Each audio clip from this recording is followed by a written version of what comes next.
வெறுங்கைய வீசி கொண்டு விறகு சுமந்து விட்டு இரவா பகலா தினம் உழைச்சதும் சருகு பொறுக்கி வந்து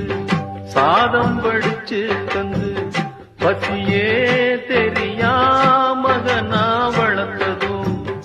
எத்தனை தாயுங்க நம்ம தமிழ்நாட்டிலே எந்தாயி அவளப்போ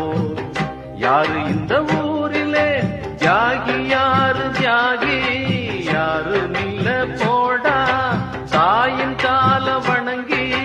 கும்பிட்டுட்டு வாடா அவதா